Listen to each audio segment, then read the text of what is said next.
যাদেরকে আটক করা হয়েছে, ডিবি কার্যালয়ে তুলে নেওয়া হয়েছে, সেটি বন্ধ করা, সেটা তাদেরকে যদি নিঃশর্ত মুক্তি না দেওয়া হয়, তাহলে ডিবি কার্যালয় থেকে সামনে মানববন্ধন থেকে শুরু করে আরও কঠোরতার আন্দোলনে বাংলাদেশের নাগরিকের পক্ষ থেকে আমরা সবাই আন্দোলনে ঝাঁপিয়ে পড়ব।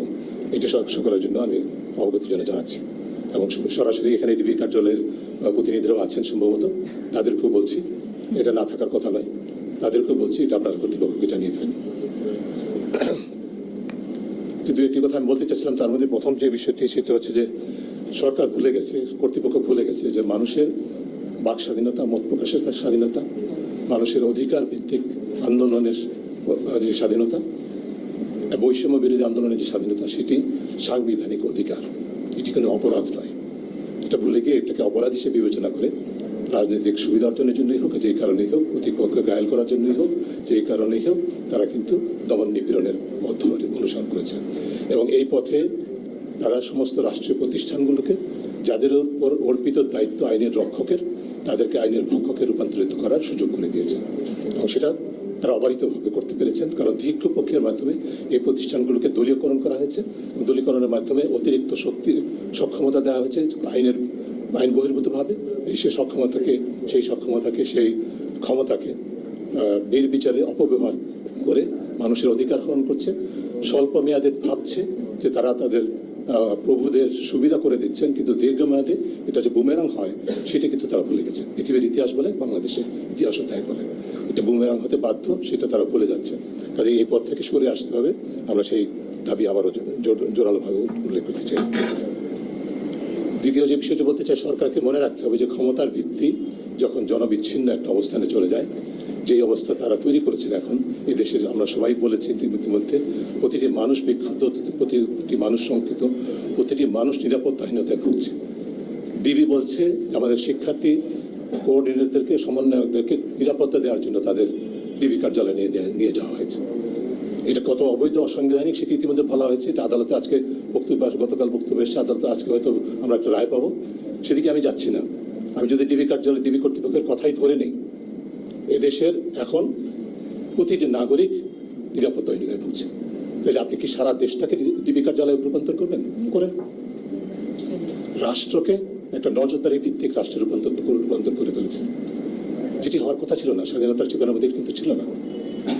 সেই অবস্থা সৃষ্টির জন্য যারা দায়ী, তাদেরকে অবশ্যই জবাব দিতে জানতে হবে। আমরা সকলেই বলছি ন্যায় বিচার চাই, আমাদের প্রতিটা দাবির মধ্যেই ন্যায় বিচারের কথা বলা হয়েছে। আপনারা, আমি অত্যন্ত দৃঢ় বিশ্বাস করি, এই ঘরে যারা উপস্থিত, আমাদের যারা কথা শুনছেন, এর গণমাধ্যমের সাথে যারা আমাদের কথাগুলি শুনবেন, সকলেই সম্পূর্ণ একমত। যারা সহিংসতার জন্য দায়ী, যারা হত্যাকাণ্ডের জন্য দায়ী, যারা নির্বিচারে আটকের জন্য দায়ী, যারা মানুষের অধিকার হরণের জন্য দায়ী, তাদের সকলেরই বিচার চাই। এটা এই দেশের প্রতিটি মানুষ দাবি করে। কিন্তু কার কাছে চাইছে বিচার? এই বিচারে যে ফার্স্ট পোর্ট অফ কল, যেগুলো আইন প্রয়োগকারী সংস্থা করে হত্যা মামলায় কয়জনকে গ্রেফতার করেছেন? আজকে আমরা পত্রিকার ফুটেজে দেখেছি ছাত্রলীগ যুবলীগের হাতে অস্ত্র চিহ্নিত করে পত্রিকায় লেখা হয়েছে ছাত্রলীগ যুবলীগ, পুলিশের হাতে ইউনিফর্ম পরা পুলিশ, জাজ্জল্যমান প্রমাণ, তাদের গ্রেফতার করছেন না। নাশকতা কে করেছে কোনো ফুটেজ তো দেখি নাই, কোনো ভিন্ন মতের দলের নেতার তো নির্দেশ দেখি নাই নাশকতা করো।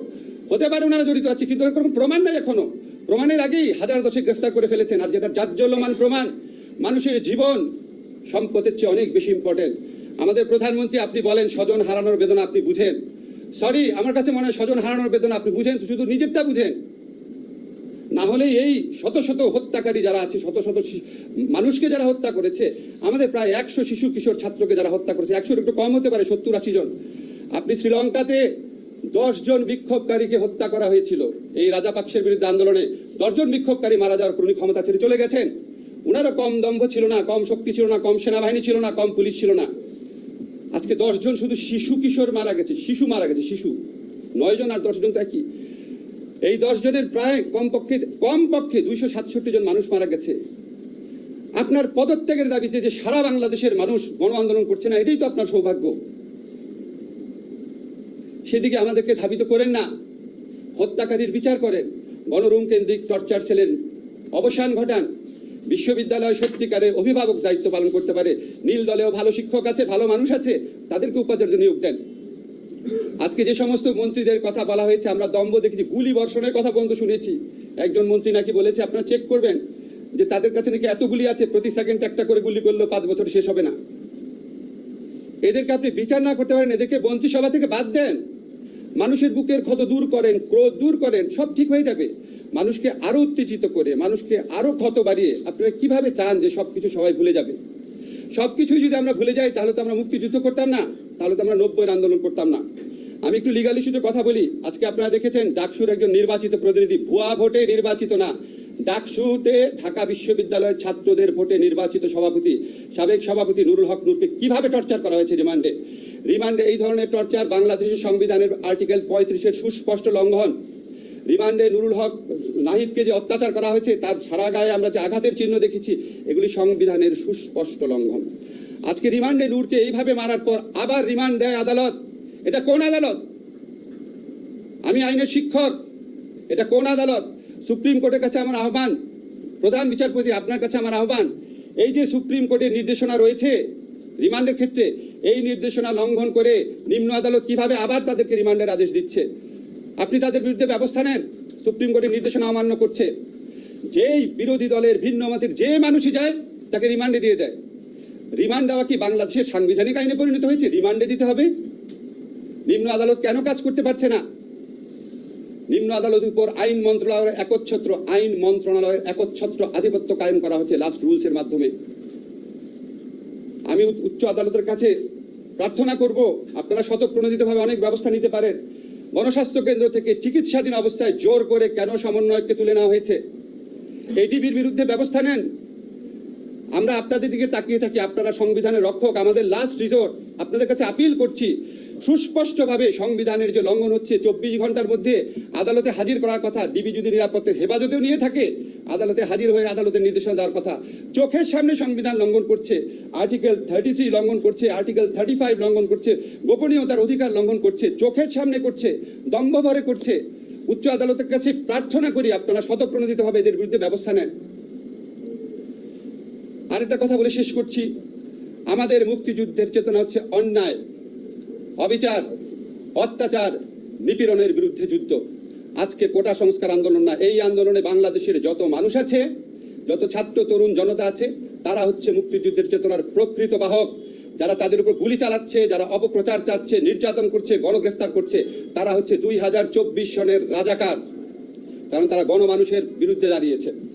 শেষ কথা বলে কি করছি, আমাদের মুক্তিযুদ্ধের সময় আরেকটা ঐতিহাসিক ঘটনা ছিল। আমাদের বঙ্গবন্ধু বলেছিলেন 7ই মার্চের ভাষণে সম্ভবত, রক্ত যখন দিয়েছি আরো রক্ত দিব, এদেশের মানুষকে মুক্ত করে ছাড়বো ইনশাআল্লাহ। আশা করি ঠিকভাবে বলেছি। দলের তত্ত্বাবধানে হওয়া জরুরি। সোমবার গণমাধ্যমে পাঠানো এক বিবৃতিতে এ দাবি জানান বিক্ষুব্ধ নাগরিকেরা। বিশিষ্ট অর্থনীতিবিদ দেবপ্রিয় ভট্টাচার্য, ওয়াহিদুদ্দিন মাহমুদ অধিকার ও সামাজিক, সুলতান কামাল খুশি, অধ্যাপন অনু মোহাম্মদ, আসিফ নজরুল, সাবেক তত্ত্বাবধায়ক সরকারের উপদেষ্টা হোসেন জিল্লুর রহমান। বিশিষ্ট নাগরিকদের বিবৃতিতে বলা হয়, গভীরতম বেদনা ও ক্ষোভের সঙ্গে তারা লক্ষ্য করেছেন যে কোটা সংস্কারের দাবি শান্তিপূর্ণ আন্দোলনরত শিক্ষার্থীদের উপর 16 জুলাই থেকে পুলিশ সহ রাষ্ট্রের বিভিন্ন বাহিনীর পাশাপাশি সরকার একাধিক দায়িত্বশীল মন্ত্রী প্ররোচনায় তাদের আশীর্বাদ পুষ্ট ছাত্র সংগঠনের সহিংস কর্মীরা নজিরবিহীন দমন নিপীড়নের তাণ্ডব চালিয়েছেন।